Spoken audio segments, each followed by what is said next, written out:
There exists a threat, from anti-hunting groups to politicians trying to give our land away, and we won't stand for it. Those vast western landscapes provide the space for our wildlife to thrive and a place for hunters and anglers to fuel the fire that sparks their soul. In this show, we share our love of hunting, fishing, and conservation. Here, we provide the foundation to meet these threats through passion and the grit of the American outdoorsman. Welcome to the Western Huntsman Podcast.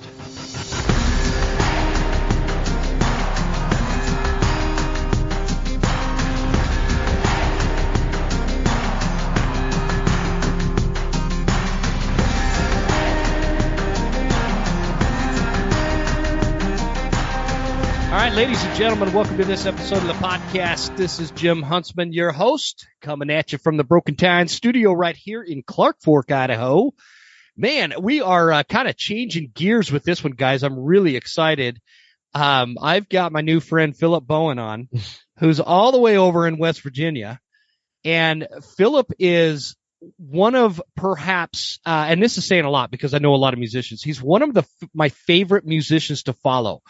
And he's extremely talented, and he does all these crazy videos on Instagram where he gets on and grabs his fiddle and just starts playing along. I don't care if it's Metallica or it doesn't matter. He just plays along to everybody. So, Philip, man, this is a pleasure. I appreciate you joining me, man. Yeah, well, thanks for the kind words, and I appreciate you having me too. Thank you very much. So I want to kind of get started talking about, I was talking about, when I'm recording a show, this is not like a super formal podcast where I ask your favorite color and you tell me what a great Sure. question it is and answer and blah, blah, blah. So it's just a simple back and forth conversation between two dudes that love music. And, yeah, and, I know for the listeners, we're going down a little bit different of a rabbit trail, if you will. But I think you guys are going to really like this. So, and if you're not following Philip on Instagram, make sure you go. It's at Philip Bowen Music, which is the last name is spelled Bowen. In fact, I'll link it in the show notes. But that's me. Yeah, cool, man. Hey, by the way, did I say your last name right? Yeah, you did. Perfect. Yep, Bowen. Give us a snapshot of your background, man. Where'd you grow up and how'd you get involved with music? Yeah, sure. So I grew up in a small town called Montgomery, West Virginia. So, it's the mountain state. So, a little mountainous area. We lived in the valley on the river, very picturesque town. My parents are still in that area, so we go back there quite a bit. And I've been playing music since I was 4 years old, like the fiddle. And music's always just been a part of my life. Like we had music in our house all the time growing up. My dad still does, like the music at our little local church. So, he was always had some music going. And, I was just kind of watching Sesame Street when I was 4, and this guy, his name is Itzhak Perlman, was playing the violin. Mm-hmm. And so my mom was wanting to get us all involved in music. My older sister, was already playing the piano. And so I was like, well, I want to play the violin. And so there's a little community college in our town, and I started taking lessons, and it's always just something I've truly, it's definitely my first music love. I love playing the fiddle / violin, and it just kind of made sense to me, and I've been doing it ever since. There's something that speaks to, I guess, home to me when I hear a good fiddle player. Yeah. And when I had a band, I had a country band, and we toured all over the Northwest. This was years ago, back when I was Mm-hmm. younger and can, hang until 2:00 in the morning in the bars playing music. Sure. But for like 4 years, man, I searched high and low to find a good fiddle player, and I just never did. And I think it's different out here in the West. There's not a ton of fiddle players. Yeah. In comparison, I don't know what it's like out where you're at, but I've been to West Virginia. I know it's real heavy and traditional in terms of the music. Just the history there, and mm-hmm. Bluegrass and everything else that comes out of that. But I always wanted to have, like, if we could rewind 15 years ago and I had my band still going, and I came across a dude like you, I would be stoked. I'd be like, okay, whatever it takes to get a guy like this in the band. Cause you could take a song that's not something that I would think about in terms of, something I would listen to on a normal basis. And you throw your fiddle part into it, and all of a sudden it's going to be on my like favorites playlist. So, let's introduce the audience to some of your music, man. You mind playing us a song? Yeah. So, do you want to do? Should I do one of like what you want me to do? One of mine? I got the guitar over here. Or what do you want to do? Yeah, let's do one of yours. I love originals. I love songwriters. Let's do one of yours. Yeah. Okay. We can do that. We can do that for sure. This is a song. So I'm going to flip over to the studio sound here. So you might hear like a little bit of reverb once I start, but that's okay. It's intentional. That's all right. We'll be all right. But the song is called Call on Me, and I wrote this with, a songwriter buddy of mine called Kevin Mack in Nashville. And it's going to be on an EP that I'm recording over the winter time. I think you'll like it. It's called Call on Me. Let me just turn this on real quick. There we go. Awesome. There we go. All right. This is Call on Me.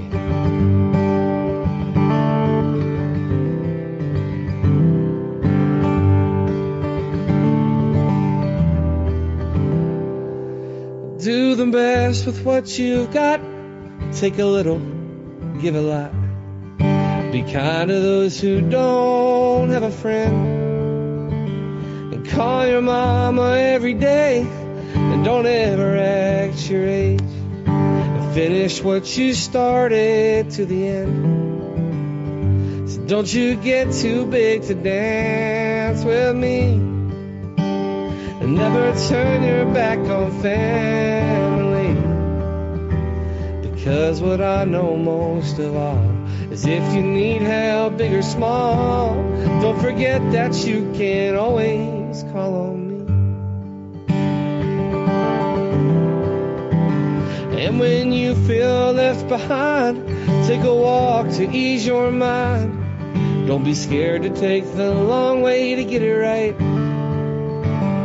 Know your worth, respect yourself, stand up tall and protect your health. See the beauty that's inside and shine a light. And don't you get too big to dance with me. And never turn your back on family. Because what I know most of all is if you need help, big or small, don't forget that you can always call on me. I wish I wasn't going anywhere. And when I'm gone, I'll watch from way up there. And you can bet I'll be so proud of who you are. Just hold me close, in my hand. One more dance with old man. I want to soak up every moment where we are.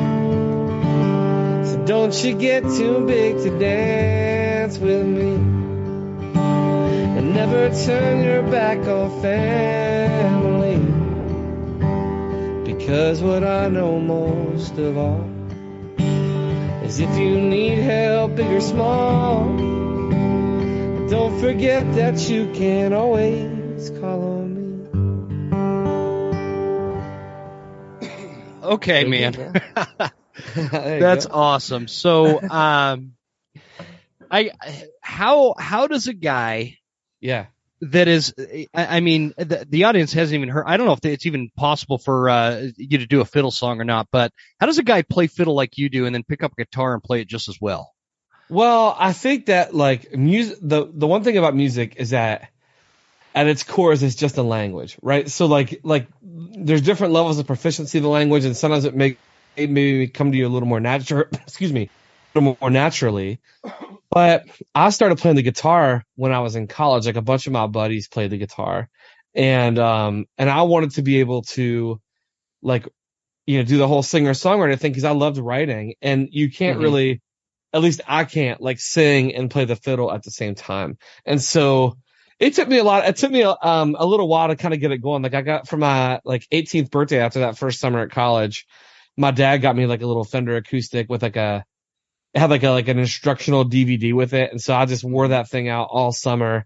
And it took me a few months to kind of get like the chords clicking. And then what I love about the guitar is that you can, do what I just did. You can do the singer-songwriter thing, and you can create and all of those things. So I don't know. It's just like anything else, just kind of sticking with it, practice, and just kind of like doing it until it feels comfortable, and then do it some more, you know?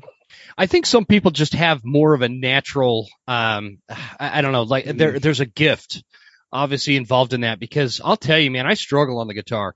I have a similar background with, in terms of how I got started, but I started on the drums.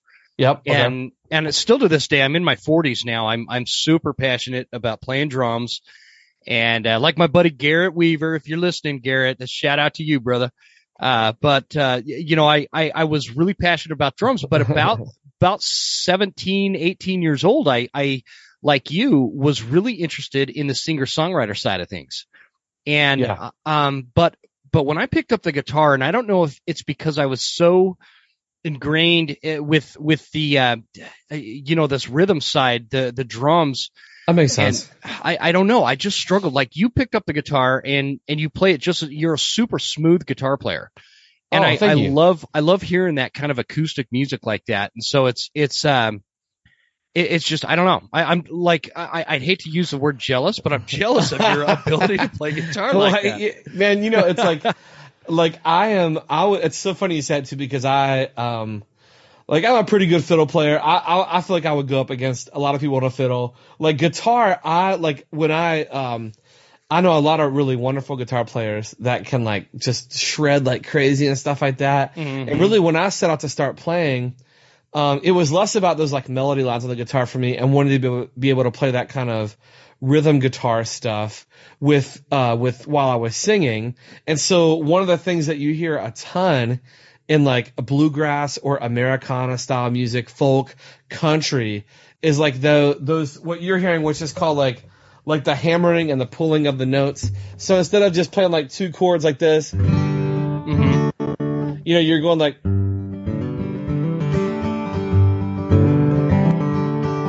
So you instead of just using the right hand like you would normally pluck or strum, you're also using, and I think this is where the fiddle helped me, is that you're also actively using the left hand to like pull the strings and hammer down as you play. Yeah. And so like that's a lot of that kind of like filler stuff. It's not that the chords are that much different. It's just that like you're using movement to flow, you know, from chord to chord, and you're kind of like taking that little musical pathway.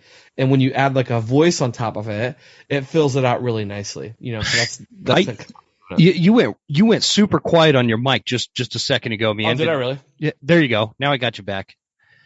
I wonder if I know. Let me just check. I know sometimes Zoom like will do that thing where it's got like an automatic volume adjuster thing that sometimes gets turned on. So let me just double check. Yeah, sure. I think it's something like that. The one thing I always struggle with Zoom because I kind of live out in the sticks, and so when we're recording video like this, the internet's not great. But I think is that better now? Yeah, I can hear you a lot better now. I had to go in there. It's like there's a setting in Zoom where like it automatically does like noise cancel or automatic volume adjustment, which drives me nuts. Anyways, but that's what it was. Yeah, so yeah. I want to talk about like when you're influence-wise, music-wise. Are you a big believer in genres, in separating out different styles of music and genres, and like how would you define what you play? Yeah, I mean, I love that. I do love that there are these genres because there are specific things about them that make them really special. You know, so for example, like maybe you recognize like the blues right away because of how unique that style is. But like some styles have like, you know, country and rock sometimes can blend together if it's like a southern rock band or, you know, bluegrass and Americana or things like that because of the instruments that are being used. So I think I would define my style as like kind of that like singer-songwriter with like an Americana kind of vibe to it because I do use like my fiddle a lot in the music, and I it's mainly like there is electric in some of my songs, but it's mostly like acoustic driven, and it's more about it's not as much like a pop structure to a song as it is like more like storytelling songs. Yeah, you know. Yeah. Which is I don't that's what I tend to write well, so like that's what I go after, you know. Man, I like mule deer hunting. It's almost time, too. I look forward to mule deer hunting every single year. It's what I grew up on. That is not to say that I'm great at it, but now there's some really good resources available, and my favorite one is over at Eastman's Hunting Journals, where they have the mule deer course. This course has all sorts of digital information for you to go through as an e-course. It's got the basic safety, training and preparation, choosing a hunt, making a hunt plan, gear, scouting, glassing, field judging, rifle hunting, bow hunting, hunt strategy, harvest, the experience. All of it is right there in one spot for you to access and learn from some of the best like Dan Picard and Brian Barney. So up your mule deer hunting game by going to taghub.eastmans.com/courses/online mule deer course. You know what? Just look up Eastman's Hunting Journals and you'll find it. It's super easy. Let them know I sent you. You won't regret it. Yeah, oh, absolutely. And when you talk about that, like the Americana side, that's exactly what comes to mind when I listen to a lot of your stuff, whether it's on Instagram or iTunes. There's like this, the word Americana pops into my mind, because you are telling a story in these songs, and you do, which by the way, I loved on iTunes. I found you did like this acoustic, instrumental version of, now I'm going to draw a blank. Is it Battle Hymn of the Republic, or was it? Yeah. Is that what it was? Yeah. I love that kind of stuff. Battle Cry of Freedom. It's like an old Civil War song. Yeah. Battle Cry of Freedom. Yep. It's a Civil War song. And I'm a huge history buff anyway, and I found that. And in fact, that's originally how I found you. I was just kind of looking through iTunes, and I found that, and I listened to it, and I'm like, what is this dude? He's just doing like the fiddle on this. And it's like amazing. Mm-hmm. And so then I looked you up on Instagram, and you've got like, thousands upon thousands of followers. And I'm like, okay, this dude is obviously legit. What are you involved with, man? The fiddle, like what's so cool about the violin/fiddle is that it almost sounds like the human voice sometimes when you like are just listening to it. Like it's got that kind of emotive quality to it. So like, it's a very emotional instrument. Like sometimes when you hear that slow fiddle coming in or whatever, like it kind of tugs the heartstrings a little bit. So, that's what I love about that instrument. Cause you can like emote with it really well, and you can kind of like push and pull when you're playing it. But to answer your question, what I'm involved with music wise, is a lot, because what I wanted to do when I set out to get back into music and really make a go of it is I wanted to prove to myself that I could make an actual real living with music more than just, the starving artist thing, and support a family. I've got 3 young kids. So like, so I do a ton of session work, which means like, if you're recording a song and you want fiddle on your tune or strings or what have you. So a lot of times people will pay me to do sessions. I do some of that from home in my home studio, or I do it like down in Nashville or wherever. I do my own stuff with singer-songwriter. I do feature work on people's albums, and then I live stream a lot too. So I do in-person shows, and then I go live online like 3 times a week, usually, sometimes 4, on like Twitch and TikTok. And like that has changed my life because that's helped me to get a really, really widespread international fan base for people that maybe could never come and see me in person. Yeah. And so those shows will be a mix of me just like playing requests on the fiddle, doing my own songs, writing songs on the fly, like all those kind of things. And I usually do about a 2-hour show, 2 to 2.5 hours.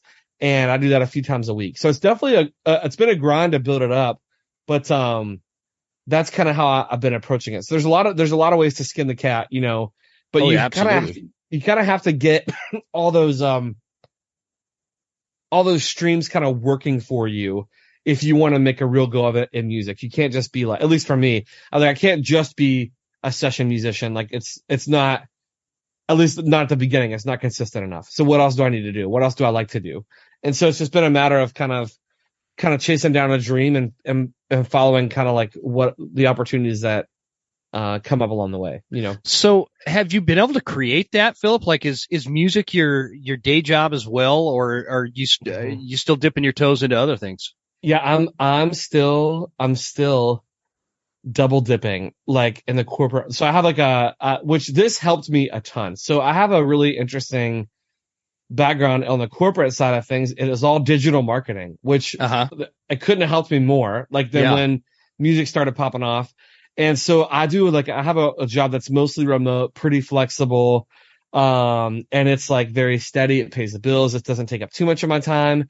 So I'm still double dipping. I'm not sure how much longer I'll be able to do it because music's become so busy, but that's the pain I wanted to feel. So like, it was like, okay, and so I want to do both as long as humanly possible. And then when I can't do the other, that's, whatever. And somebody told me at the very beginning of all this, this recording artist who was kind of mentoring me, and she was like, what you want to do is you want to fund your passion until your passion can fund you.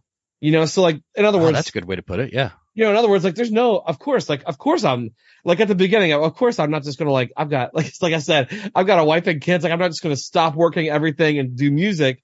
Like I don't have that luxury like I would in my early 20s, so, anyways, so like it's worked out really well. It's been an interesting kind of way to come around to it. And, we'll see like what the next year or two holds. But right now I've just been trying to like, grow it and then double dip while I can, and we'll see what happens.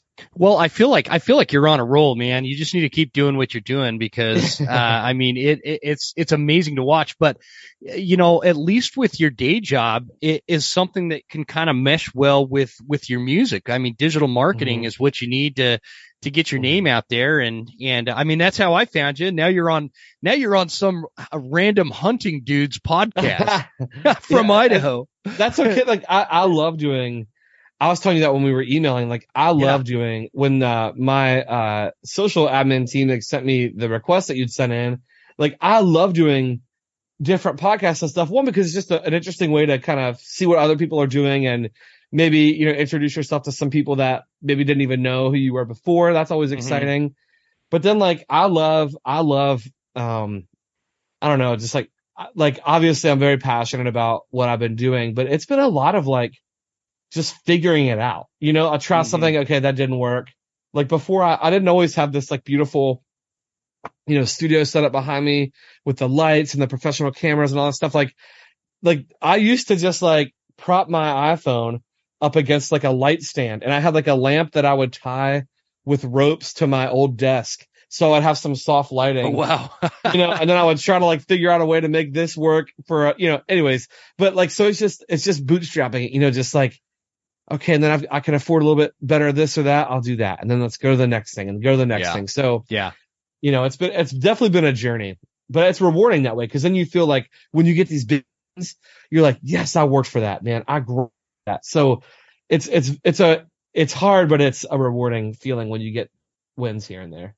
So when you're with all the stuff you've got going on music wise, do you get out and play live shows in front of crowds with other musicians or solo or what do you do that way? Yeah, I have done that this year for the first time. I've really done that several times this year. I want to do more of that next year as well. So I've done, I love doing these like private events. So I've done several of those like for corporations and stuff. I've been out to like not too closer to you than I am now. I was in Salt Lake City a couple months ago doing this event, and then I have done several things like that, private events, and then I've been to Nashville several times this year. So I got to play at like the Bluebird Cafe for the first time this year. Oh, really? You played at the Bluebird? Yeah, I got invited to go down there. That was in May, and that was a really special evening. I got to, do 6 or 7 of my own songs. It was amazing. It was really special. For those of you that might not know listening, the Bluebird is a legendary place in Nashville where a lot of singer-songwriters they play and get to share their music, and a lot of them are back in the old days. And I don't know if it's still like this, Philip. Maybe you can help kind of fill us in. But back in the old days. When I say old days, obviously I'm getting old, but this is what the dream was maybe to go to Nashville and play in the Bluebird, and you might get discovered there, because there's been a number of people that were discovered there back in the old days, like Garth Brooks, I think. Go ahead. Yeah, there's all these pictures all over the wall, like all these people that have played there, and still some nights like Vince Gill or whoever might just randomly show up. Yeah, Vince Gill would show play, up. You know? And I was fortunate because I was writing with the guy that helped me write finish up that song I just played for you. He was like we the internet, and we co-writing, and he kind of pitched my stuff to the Bluebird because he's played there a bunch. And they invited me down, and I thought I was going to get asked to come do like the open mic night or something for one song. But I got to do like a featured performer night with Kevin Mack and Jacob Lyda. And these are two guys that I've written for, like, they have charted songs on country radio, they're like the real deal. And I got to play like center stage, 6-7 of my own songs, like a full on show. It was so awesome. And, so that's just like, oh, like that was a dream come true to do that. Oh man. And I was, it was just, I was on cloud nine. It was a really special achievement from like starting in my house to try to get things back going like a few years ago to then like this summer playing at the Bluebird. I got to play Third and Lindsley, which is another kind of like legendary venue. I played that in August. So I've been in Nashville several times. But I'd like to do some kind of like touring or mini touring next year, to go to some, maybe do like a few East shows, a few out West shows, Midwest, all that kind of stuff. So we'll figure out how that's going to go. Yeah. You need to come to Idaho, man. Yeah, for sure. That's where it's at. Yeah. Would you say on that topic, because, I didn't know you played at the Bluebird and different places like that in Nashville. Cause I visited Nashville a few times. Unfortunately for me, when a guy like you cuts your fingernails, those fingernail clippings have more talent than I do. Musically. No. And so, it didn't go very far, but I'd be super curious. What is your opinion as to what it takes today to become a musician that is a well-known talent, versus like 20 years ago, because things have changed so much with the ability to kind of self-promote with the internet and social media and digital marketing and all these things that are, back in the day, you had to have a record deal. You had to have a record label that was out there, sponsoring your album and putting that money into putting the album together and putting it out on the radio and marketing it and promoting it and getting you a tour lined up. It was a big deal. What's the difference now today? Like, how does it work? Well, I think that is still a path that people can go down. That is like it's almost like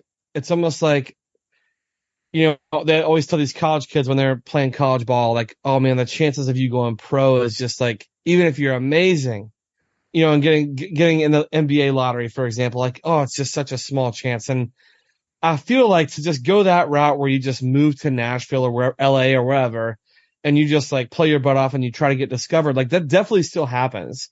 But for me, like my path is a little different just because of my life situation and what I was doing.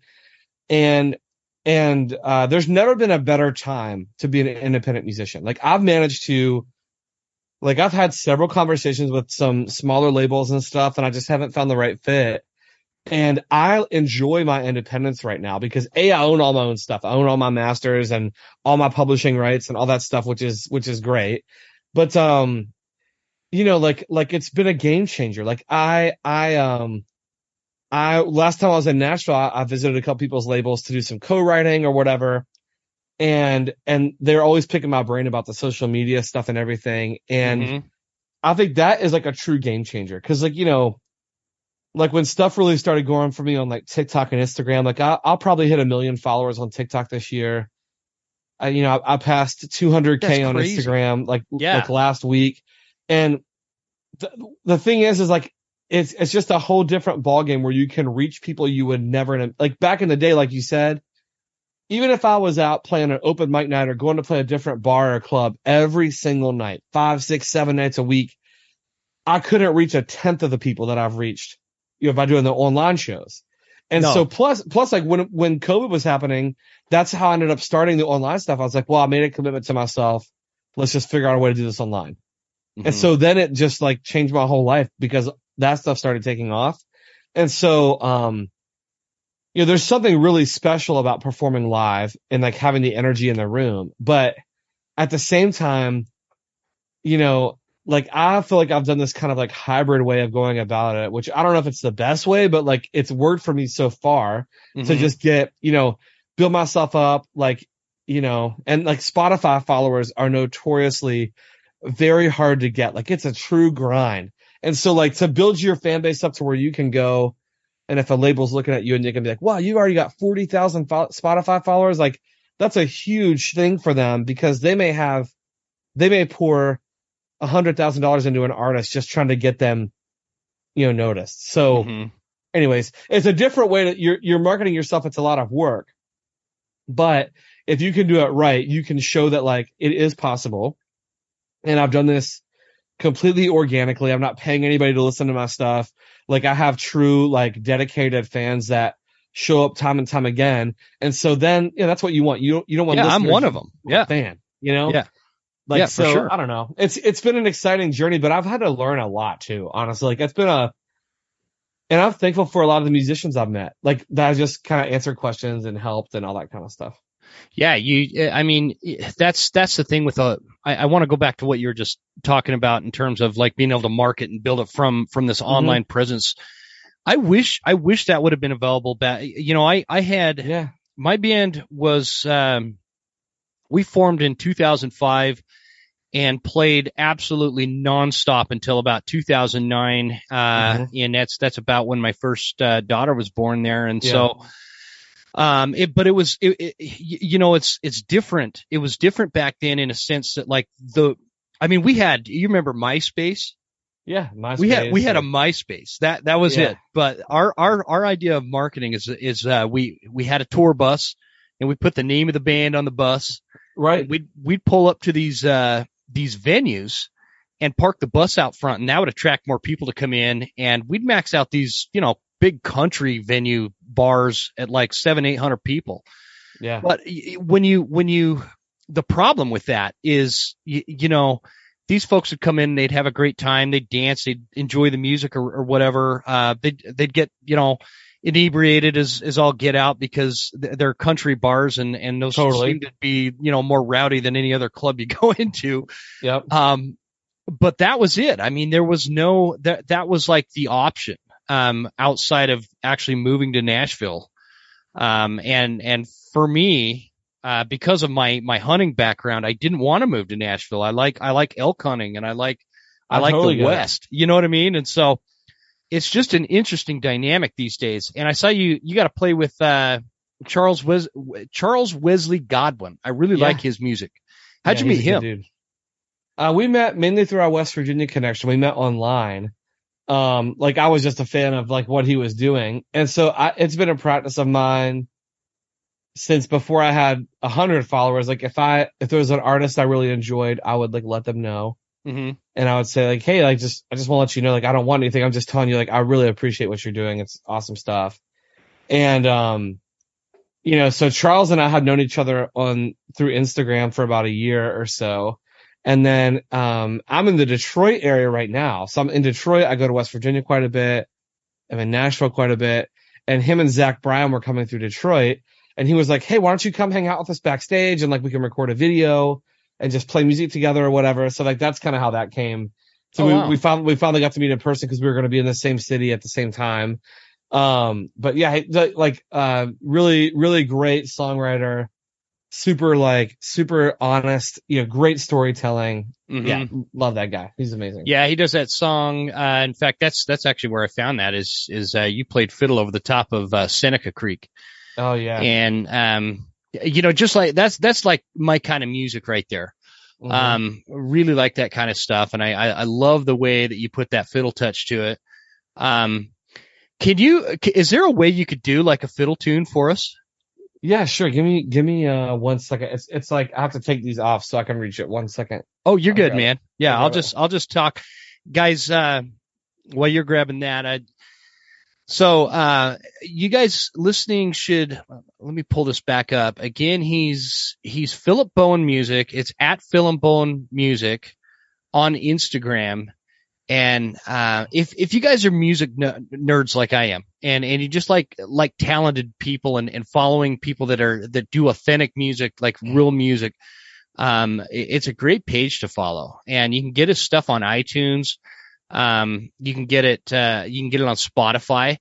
It's just good stuff, guys. Check it out. I know we're not talking hunting this week, but we'll be back to talking hunting.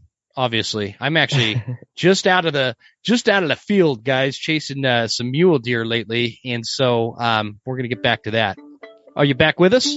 I think so. Yeah. Let me. Yeah. The echo's okay, but hopefully, that it doesn't blow out your ears. Does it sound okay?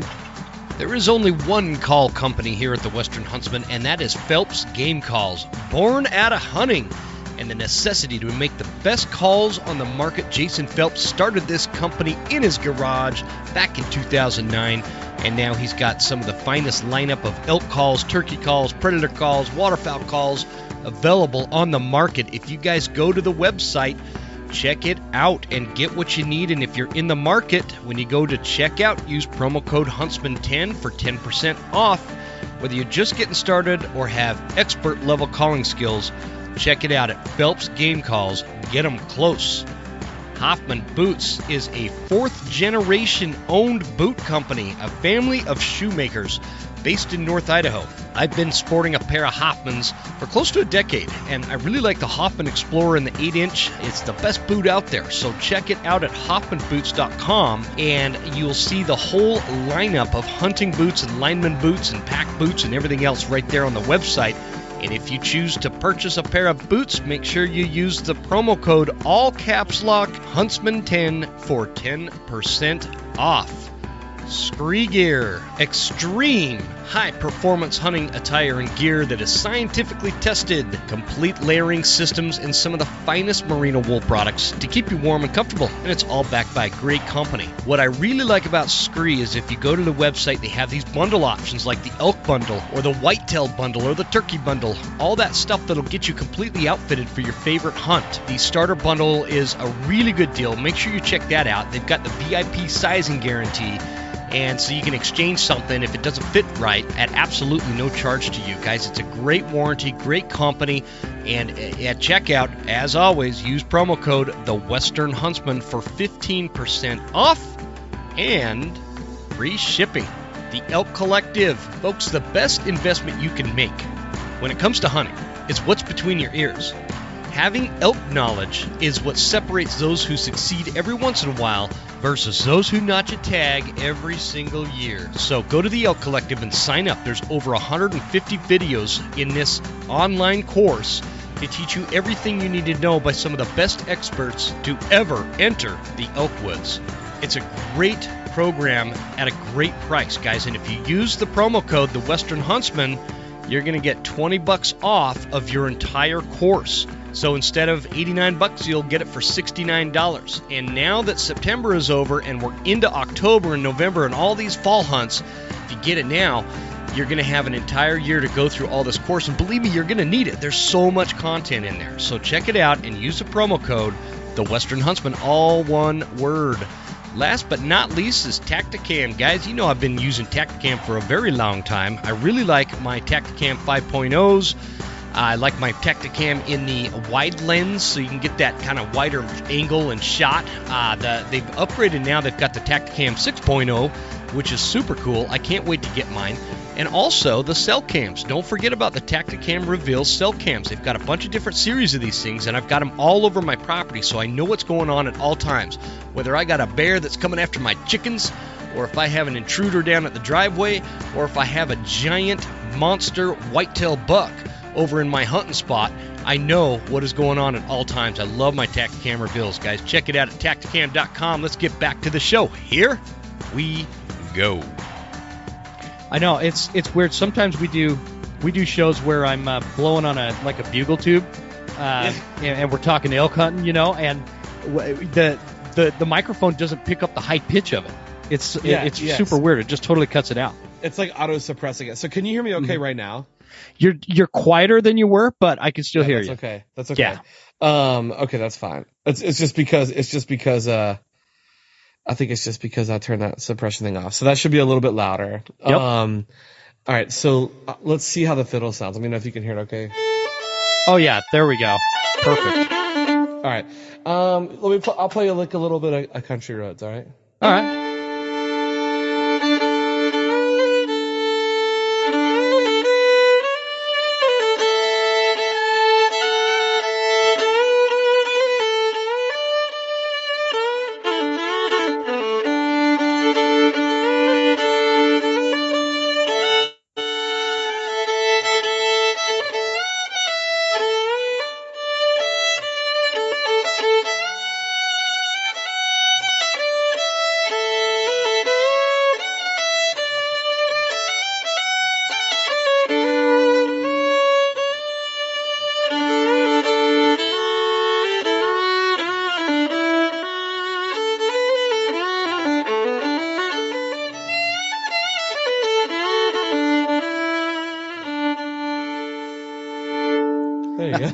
Fantastic.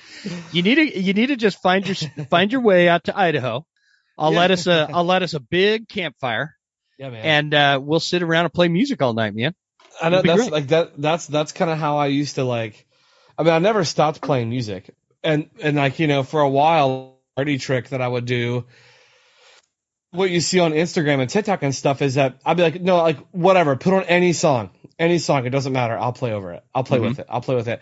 And then like when I was starting to do the broadcasting stuff online, like I was like, well, hold on, like everybody and their mother gets up with an acoustic guitar and plays a song that they wrote, which is fine. I do it too.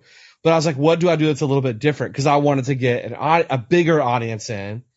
And so I started like opening shows, like at the first 30, 40, I would just do those fiddle requests. Mm-hmm.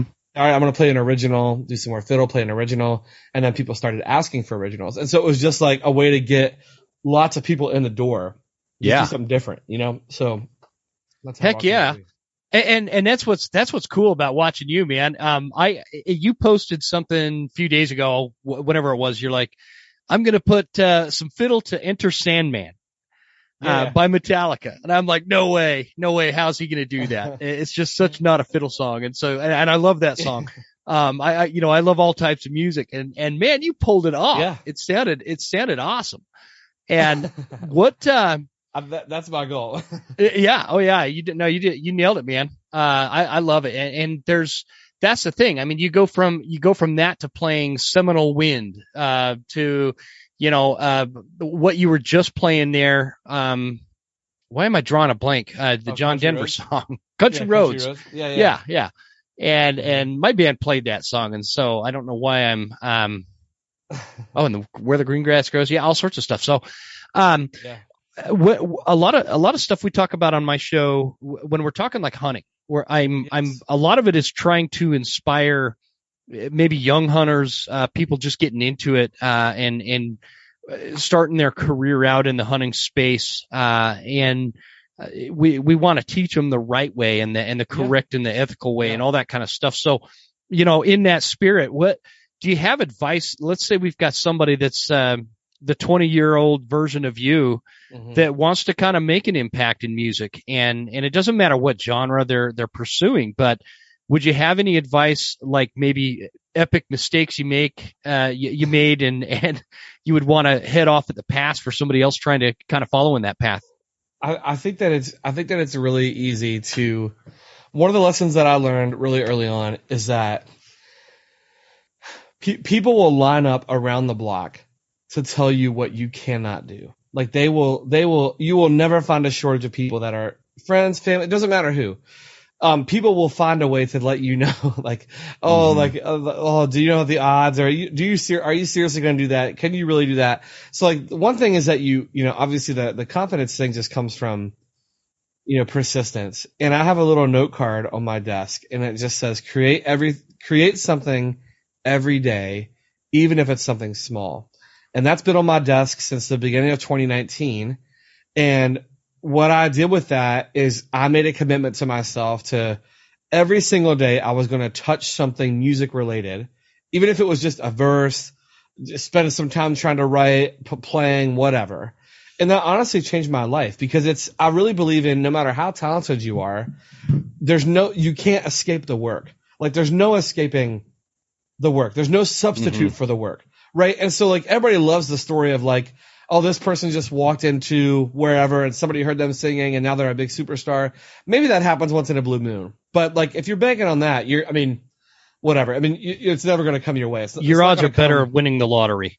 Yeah, much better. And so I think that like my least favorite word when people use me is like, oh man, I bet you feel so lucky. And I don't use the L word for that reason because I'm like, well, hold on. Like I've spent thousands and thousands of hours like grinding at it. So like my advice would be is to like, one is to celebrate the small wins. So like at the beginning when I was doing this, I'd have a live show and I might gain 5 followers. And I'm not kidding you, I would send a thank you message to every single follower. I'd be like, hey, listen, welcome in. Here's all my links. Welcome in. Here's all my links. And then I would get 50 new followers some nights. And I would spend an hour after every show. I'm not kidding you. And I would call it my homework time. I'd put on some music and I would spend an hour responding to every single person that sent me a tip on Venmo. I would send them a personalized note and say, thank you, thank you, thank you, thank you. And then I did it until it was so big that that was taking me, but I still send people, like, I try to respond to every email and if I can. Yeah. And the point of that story is that for me, every single new listener, a new fan, like, counted, immeasurably to me. And so I wanted to be like, hey, listen, welcome home to your new favorite page. Stick around. Let me know if you want to hear something. And then as it grew, like, I try to just keep that spirit about me to be like, be thankful for all those little wins. So that's my best advice. The line that really sticks out that you just said is, you can't escape the work. No, you can't. Man, that's powerful, man. It's powerful in so many different ways and not just applicable to music. Like, I'm going to plagiarize that line for hunters. Yeah. Like, you cannot consistently be good at Western big game hunting. Right. By escaping the work. And I love what you said about, using the term lucky as the L word, because the L word, that can be, to your point about how somebody just walks in and the right person was there at the right time and now they're a big superstar, all the stars aligned. It's such a rare thing. And it's the same thing, like, every year, one of my big goals, Philip, is I'm always pursuing a great big bull elk, right? And it is a lot of work.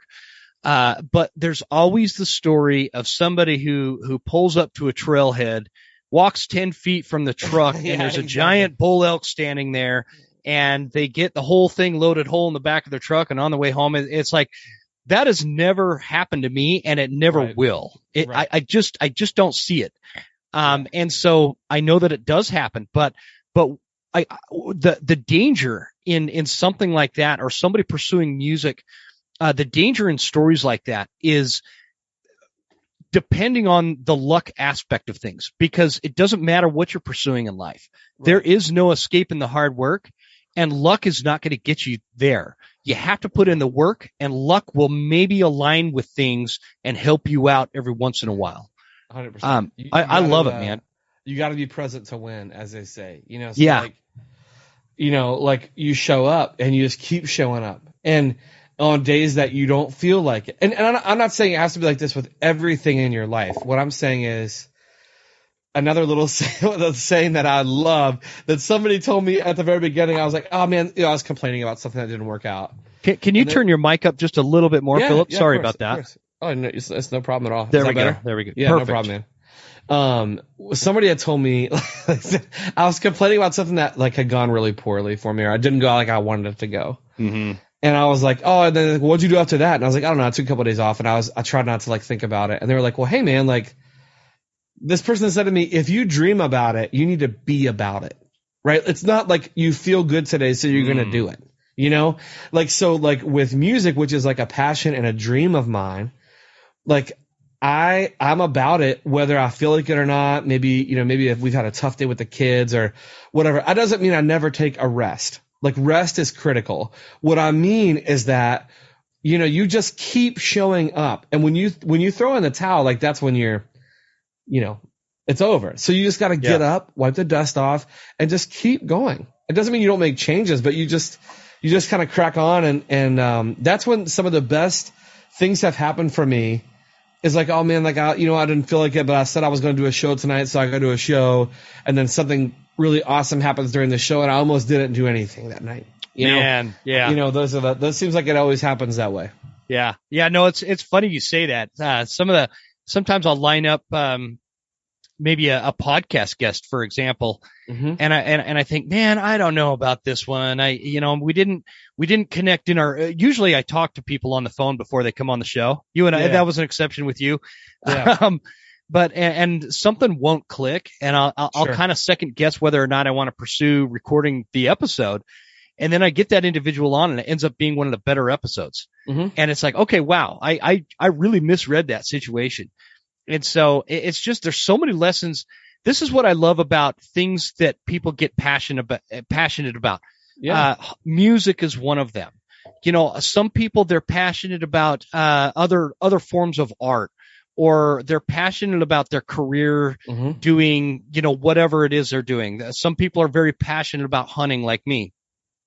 But the thing is the lessons that we all get out of it. And I have the fortunate experience in life to have two different strong passions. One is music and one is hunting. Yeah. The lessons are consistent across the board in all those. And it's the people that are true to themselves. They put in a lot of work and they're authentic. Like you, man, there's not a lot of people. Well, there are a lot, but there's also a lot of people that are very talented, but they're kind of jerks. Yeah. And you're just not one of them. Yeah. Well, yeah, thank you. I mean, the word you said, the authentic word, I think is the most important thing, like that you could tell anybody. Like I tell my kids that all the time, like the biggest and best thing that you have going for you is that you are you. And you're the only one that's bringing you to the table exactly how you do it. So like, we all borrow from each other. Like you always are like learning and like, okay, that person did this really well. That's really a good example for me to follow. But you still want to be authentic to yourself, because as soon as you like lose yourself, then it's like, well, I don't know, like at least for me, the times I've seen the most success and I feel the most rewarded is when I've been like, you know what, I'm just going to do me. And then, we'll see, see how the chips fall, but like, I'd rather do that and try to stay true to myself, especially in writing, like songwriting and stuff like that and performing.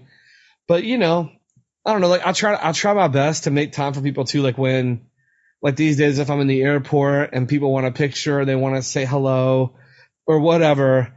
Like I try to be like, I don't know. Like you were saying, just try to be authentic. It doesn't mean you're always perfect. Just be yourself, no matter what the situation is.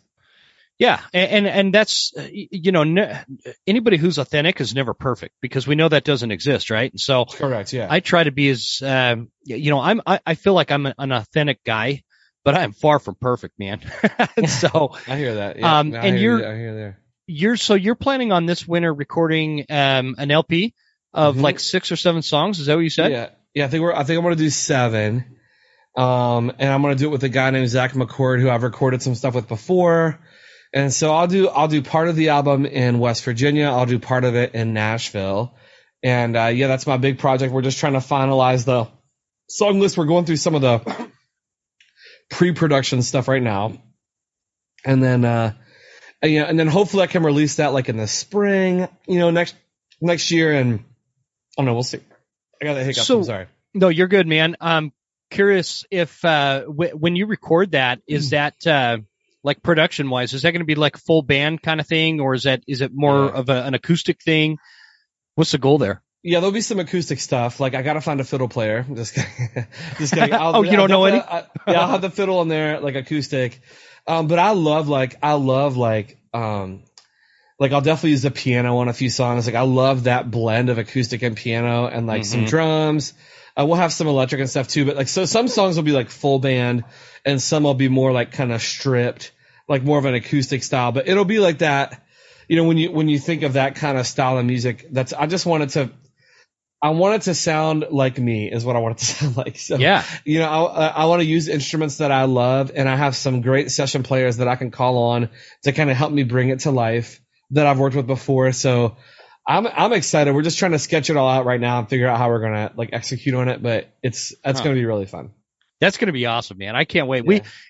Don't hesitate to hit me up, man. We can announce the release to the hunting community right here on the Western Huntsman podcast. I love it. That's going to be great. So, tell everybody a little bit about where they could find all your stuff, because I mentioned Instagram and YouTube, but I'm sure you have, or not YouTube, iTunes. That's where I found your music. Go through where people can find you, man. Yeah, I mean, pretty much anywhere you get music, I'm there. It's Philip. My name is Philip Bowen, so it's Philip with 1 L, and then the last name is Bowen. It's no intended. It's my real last name, so it worked out really well. Bowen thing, So, yeah. But you can find me on any social media platform, like TikTok and Instagram are probably my biggest social media followings. But I have a pretty big YouTube channel as well. And then if you want to listen to my stuff, Spotify, iTunes, Google. Apple, Amazon Music, whatever, however you do your thing, I'm there. Or you could just search for me and my website will come up. But that's how you can find my stuff. And like I said, if you would like to see one of my virtual like live shows, most weeks I'm doing that on like Tuesday, Thursday, and Sundays, most weeks. And that's going to be on like Twitch or TikTok. So those links are on my website, or you can just search, Philip Bowen Twitch and you'll find me. But that's kind of my cadence for that. And you can come and request a song that you want to hear and hang out with our community, which is like growing every day. So it's a ton of fun. So, and the website, philipbowenmusic.com, which is right there on the Instagram. That's me. And that will, I got a couple hunting buddies that are following you. You get on an Instagram page, it tells you who your friends are. So, like I've got like a lot of like really interesting, for whatever reason, like a ton of fans and followers in like the ranching community, and then also in like the hunter, like outdoorsman. I think it's because of like the region that I'm from too, like Appalachia, because it's like obviously, like, man, the part of the world I'm from, like I remember we used to have school off for the first day of deer season and the first day of duck hunting season. Oh yeah, and like the whole I'm not just the school, like you couldn't even go to McDonald's, man. Like, and the town would shut down. You drive down the highway and like all the cars, like people's pickup trucks are backed up against the mountain, and so like people are just up in the hills, like deer hunting, or people are out on their little boats on the river, like doing the duck hunting and goose. And man, like I said, most of my family, I mean, everything from bear to pheasant to deer to, it was just crazy. So like I've been around that community my whole life. Yeah, and I think that there's a lot of connection to historically just hunters. This style of music lends itself to the hunting lifestyle, 100%. Because I think that especially the type of music that you do, Philip, there's like this deeper philosophical storytelling side to it, right? Mm-hmm. And that's, I think, what the mentality of a lot of hunters are. And I think that that's a something that gets misinterpreted by people that don't hunt. Especially folks that are just so far removed from the environment of hunting, and so they don't understand. Hunting is a very it can be a very spiritual thing. It's a very deep seated passion that for and people, we get. Like for me, I think of when I hear a fiddle, I think of hunting with somebody in my family, whether it's my dad or somebody else. First thing in the morning, and the sound of the fiddle as we're driving up the mountain out west, here in the west. And that glow in the sky is coming up in the east, and there's a really good fiddle song playing on the old 1977 Chevy or something, that whatever truck we're in, with those old school radios in them, and so there's a lot of connection, and for a guy like me, my playlist stresses people out usually, because I'll have anything from Marilyn Manson to Philip Bowen to whatever playing on mine. And I love rock. I love country. I love bluegrass. I love blues. I love a good jazz band. It's just all for me. I think it speaks to a deeper sense of familiarity and belonging, and that's what music does. Is I think music is one of those things that gives people a voice and a sense of communication that is unique over any other way we communicate with each other. It totally is. And I think that I grew up intimately familiar with the hunting and fishing community, and I know that nothing is universally true, but I think maybe ironically, like to some people that maybe are not, maybe all they can think of is like whatever, the kill or whatever. Yeah. But the people that I knew growing up that cared the most about like the environment and like the land, and like taking care of the land and taking care of, all that beautiful creation, are the people that I knew that were like out in it, like hunting and fishing. And they're like, I remember asking my uncle one time, why'd you only get, he's like, we got our limit. We fished up to our limit, or we hunted up to our limit. And he's like, the limit's very important. And he's like, giving me this big speech about the limit. And we would have like, like I said, part of the country I was in, but like we would have 2 years of required like hunter safety training in school. Like as part of a school, like 1 year, like a game warden would come in, they would do like their whole thing. And so my point is that like I feel like that like that community specifically is a very tight knit community, like hunters, and it's a brotherhood, fishermen, and a sisterhood. And I feel like that type of music resonates so well because a lot of time it speaks to the land. It makes you feel at peace. It connects you with that nature element, and all that stuff. So I have a lot of respect for that community because I have so many family and friends that are like very enthusiastic and involved in it. But like, you know, like I found that like nobody cares about the woods like the hunter. That's for sure. You know. No, you can really open the Pandora's box with me with that topic, buddy. Nobody loves a clean environment, clean water, clean air, right. Thriving wildlife and the conservation side of things over hunters. And so, 100%. yeah, you definitely nailed it. And I think that you're from West Virginia, man. You're one of those guys that, you understand the mountains, you understand nature, and that's just kind of part of the lifestyle back there in Appalachia. And that's my kind of people. And so we live close to the land, we live close to nature, and it's just our life, man. So and you said it right. You said Appalachia. That's great. That's exactly how you want to say it. Like if you hear somebody say Appalachia, like you're like, that's wrong. You've never been there. It's Appalachia is perfect. That's the right way to say it for sure. So I was stationed in North Carolina with the Marines. Oh, cool. Okay. And I had a buddy. I had a very close buddy of mine who was from West Virginia.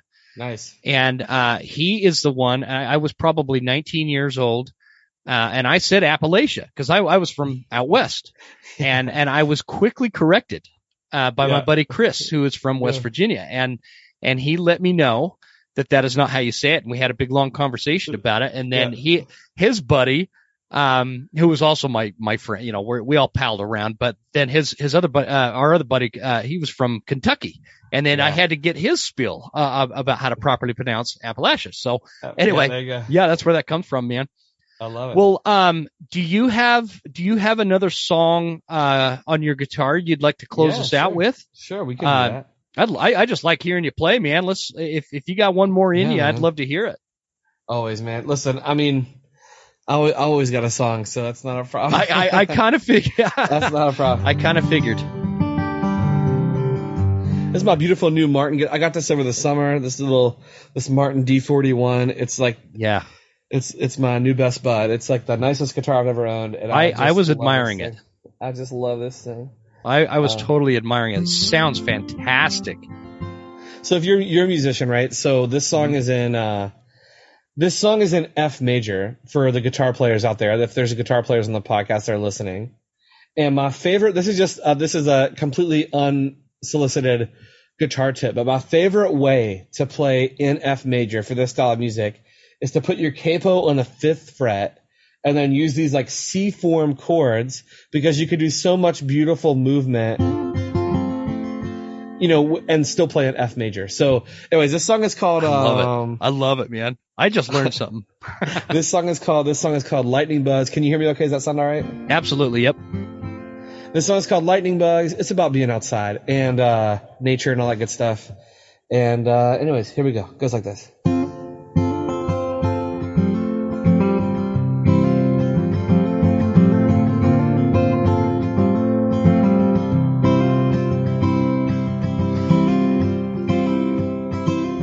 She likes Nick Drake and I like the milk carton kids. And we both love boat rides after dark.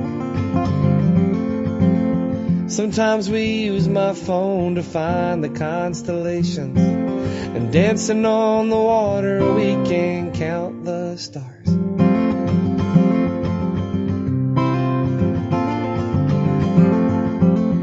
She likes the Weepies and I like the brothers. And we both love chasing the lightning bugs.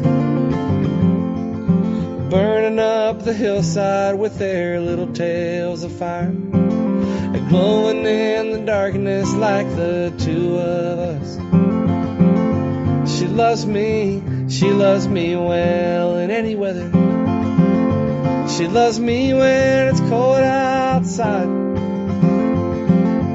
I love her, hell or high water, even when we see through different eyes. We still chase the fireflies.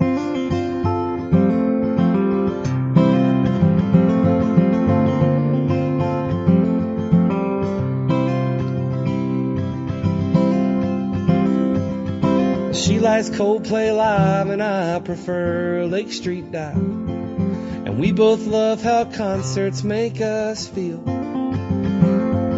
And when we're on the water watching time fly by together, the mountains and the moonlight play our favorite song. She loves me well in any weather. She loves me when it's cold outside. I love her hell or high water, even when we see through different eyes. We still chase the fireflies.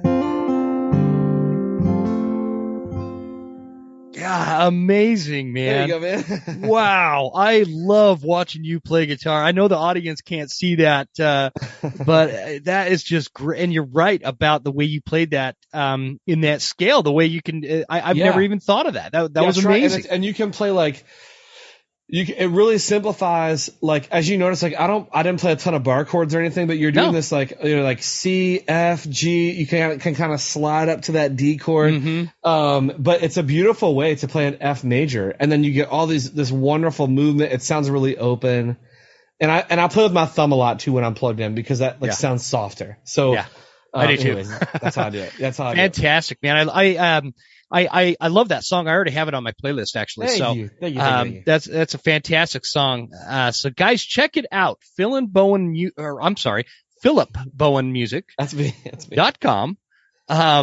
This was a great conversation, buddy. Yeah, I really appreciate you joining me. I love your music, and I want the audience to have a key takeaway that you cannot escape hard work. You can't escape the work.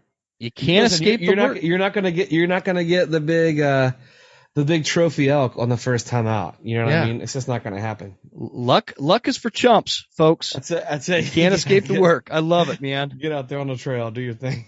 Well, stick around for just a minute, and I'll hit the stop record button. But I really appreciate it. Any final thoughts you want the audience to know? You gave us your links. You gave us all that other stuff, which I'll put all of that, guys, in the show notes, so you can check Philip's stuff out. But yeah, anything else? That's me. Thank you so much for having me. Also, thank you for your service. That's really awesome that you served in the military. Thanks for your service, man, and thanks for having me in here. Thanks for having me in here. It's been a blast talking to you. Absolutely, man. Thank you.